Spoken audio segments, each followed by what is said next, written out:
नमस्कार दोस्तों, आप देख रहे हैं टेक्निकल सागर यूट्यूब चैनल। मेरा नाम है अभिषेक सागर और आज हम बात करने वाले हैं बेंचमार्किंग के बारे में कि ये बेंचमार्किंग क्या होता है। हम अपनी नॉर्मल लाइफ में भी बोलते हैं ना कि अरे उस इंसान ने तो ऐसा ओहदा हासिल कर लिया कि उसने बेंचमार्क्स सेट कर दिए, बोला उसके तो बहुत ऊंचे बेंचमार्क्स हो गए। तो अब नॉर्मल लाइफ में भी बेंचमार्क्स होते हैं, कंप्यूटर्स में भी बेंचमार्किंग होती है। तो आखिरकार ये बेंचमार्किंग क्या होता है? मैं ये बात जानता हूं कि ये चीज आप भी जानते हैं, लेकिन ये बेंचमार्किंग से आप इसको रिलेट नहीं कर पाते हैं। बताऊंगा मैं आपको ये क्या होता है। आसान सी चीज है, फिर भी मैंने जैसे ही आपको कहा कि हर चीज के ऊपर वीडियो बनाऊंगा, सब चीज आपको डिटेल में समझाऊंगा। देखिए, कंप्यूटर्स होते हैं, उनमें प्रोसेसर्स होते हैं, उनमें रैम होता है, हार्ड डिस्क होती है, बहुत सारे मदरबोर्ड होता है, ग्राफिक कार्ड होता है, कंपोनेंट होते हैं, हम सब जानते हैं। अब इन कंपोनेंट के पूरे कॉम्बिनेशन से एक कंप्यूटर बनता है। जैसे कि इंसानी शरीर में उसके सारे ऑर्गन्स, हाथ पैर, इन सब को मिलाकर एक पूरा शरीर बनता है।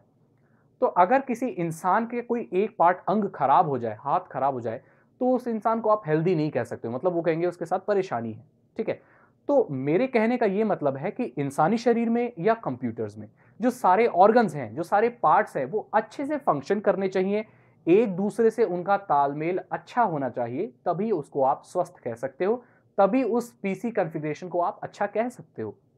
जो पीसी कंप्यूटर असेंबल करने वाले लोग होते हैं, जो काफ़ी तजुर्बेकार है, वो ऐसे ही कोई भी चीज़ उठा के नहीं डाल देते हैं। वो ये आपको बोलते हैं कि सर, अगर आप ये मदरबोर्ड ले रहे हो तो इसके साथ इस कंपनी का ये वाला जो रैम है वो बेस्ट रहेगा, या इसके साथ ये वाला ग्राफिक कार्ड अच्छा रहेगा। हर चीज़ हर किसी के साथ मैच नहीं करती है, चल जाती है, लेकिन उनका तालमेल अच्छा नहीं रहता। अब ऐसा भी हो सकता है कि किसी कंप्यूटर में आप नॉर्मल सा मदरबोर्ड लगा दें और रैम बहुत ज़्यादा अच्छा लगा दें, ठीक है? बहुत हाई लेवल का रैम लगा दें, तो क्या वो कंप्यूटर ठीक से काम कर पाएगा?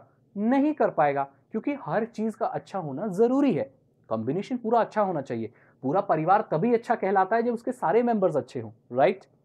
तो अब कोई ऐसा तरीका निकाला जाए कि हम कंप्यूटर्स को चेक कर सकें, हम ये जान सकें कि किसका कंप्यूटर ज़्यादा अच्छा परफ़ॉर्म करता है या किसका कंप्यूटर कम अच्छा परफ़ॉर्म करता है, या जिसकी परफ़ॉर्मेंस बहुत ही खराब है। ये कैसे चेक किया जाए? तो उसके लिए उसी को चेक करना, कंप्यूटर्स की परफ़ॉर्मेंस को चेक करना, वो कैसे परफ़ॉर्म करते हैं, बेंचमार्किंग कहलाता है। जैसे मान के चलिए, अलग-अलग तरीके की बेंचमार्किंग होती है। एक कंप्यूटर सिर्फ़ कंप्यूटिंग करने के अलावा और बहुत सारे काम करता है। मतलब नॉर्मल अगर भाषा में कहा जाए, तो ऑफिस के काम के अलावा और बहुत चीज़ें तो करते हो आप कंप्यूटर से। आप कंप्यूटर से गेम खेलते हो, अगर आप एक सिंगर हो तो अपनी वॉइस रिकॉर्ड करते हो, वीडियो एडिटर हो तो वीडियो एडिट करते हो, बहुत सारी चीज़ें करते हो, ठीक है? अब अलग-अलग चीज़ों के लिए अलग-अलग कंपोनेंट यूज़ होते हैं। आपको पता है कि जो आप गेम खेलते हो उसमें ग्राफिक्स कार्ड का कितना अच्छा रोल होता है, अच्छा खासा रोल होता है। तो हर चीज़ को चेक किया जाता है, उसकी मेमोरी की कितनी स्पीड है, आप डेटा सेव कर रहे हैं वो कितनी जल्दी सेव हो रहा है, अगर कोई गेम खेल रहे हैं तो वो कितना स्मूथली चल रहा है, अगर आप कोई प्रोसेसिंग कर रहे हैं वो कितनी स्पीड से हो रही है, ठीक है? तो अलग-अलग चीज़ें अलग-अलग कंपोनेंट के हिसाब से चेक की जाती हैं। अब एक कंप्यूटर का जो बेंचमार्किंग होती है, वो सिर्फ़ एक ही चीज़ पर नहीं होती है। सिर्फ़ यही देख के आप नहीं बोल सकते हो कि अरे! इसका तो प्रोसेसर बहुत अच्छा है, मेरा कंप्यूटर सबसे बढ़िया है और इससे तो कुछ हो ही नहीं सकता बढ़िया, ऐसा नहीं होता है।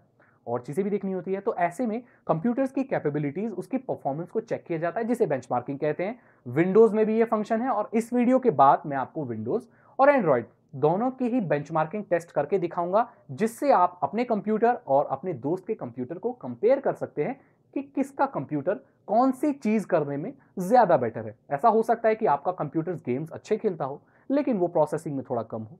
ऐसा हो सकता है कि आपका कंप्यूटर प्रोसेसिंग तो अच्छी करता हो, लेकिन गेम में कम हो। तो वो अलग अलग कंपोनेंट के हिसाब से होता है। अब एक लंगड़ा आदमी हो सकता है कि बोलने में बहुत तेज हो, लेकिन चलने में धीरे होगा, क्योंकि उसके पैर खराब हैं। तो यही चीज़ें चेक की जाती हैं। मैंने एक एग्जांपल दिया आपको इंसानी शरीर का कंप्यूटर के साथ, ठीक है? तो अब एंड्रॉयड में जो बेंचमार्किंग होती है, उसका अभी जो सबसे पॉपुलर चल रहा है, उस एप्लीकेशन का नाम है एंटूटू, ठीक है? आपने अगर आप मोबाइल फ़ोन के रिव्यूज़ देखते होंगे तो आपको तो पता भी होगा कि एंटूटू क्या होता है। ये आपके मोबाइल की बेंचमार्किंग करता है। विंडोज़ में भी बेंचमार्किंग के लिए एक ऑप्शन आता है, इनबिल्ट आता है, उसमें आप सेलेक्ट करके देख सकते हो। विंडोज़ का इंडेक्स एक्सपीरियंस करके कुछ है, मैं आपको करके दिखाऊंगा, जहां पर आपके ग्राफिक की वैल्यू, आपके प्रोसेसर की, सीपीयू की क्या रेटिंग्स हैं, वो दिखाई जाती है, ताकि एक लेवल सेट हो जिससे आप दूसरे कंप्यूटर्स को आप कंपेयर कर सके। आई होप बेंचमार्किंग के बारे में आपको डिटेल में इंफॉर्मेशन मिल गई होगी। बहुत ही आसानी से आप समझ गए होंगे कि बेंचमार्किंग क्या होता है। फिर भी अगर आपके कोई सवाल है तो आप कमेंट में मुझसे पूछ सकते हैं। मैं पूरी कोशिश करूंगा कि मैं आपके प्रश्नों के जवाब दूं, या अगर कोई और जानता होगा तो आपको वो जवाब दे देगा।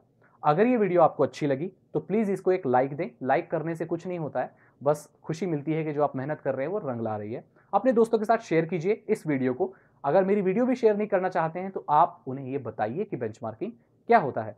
मेरे चैनल को अगर आपने अभी तक सब्सक्राइब नहीं किया है तो सब्सक्राइब कर लीजिए, क्योंकि मैं ऐसी वीडियोस लेकर आता रहता हूं। सब्सक्राइब भी कर लिया है तो घंटी का आइकॉन दबा दीजिए ताकि आपको नोटिफिकेशन मिल जाए, और तो जब भी मैं वीडियो डालूं। मैं मिलता हूं आपसे अगली वीडियो में। थैंक यू सो मच, खुश रहिए, गुड बाय।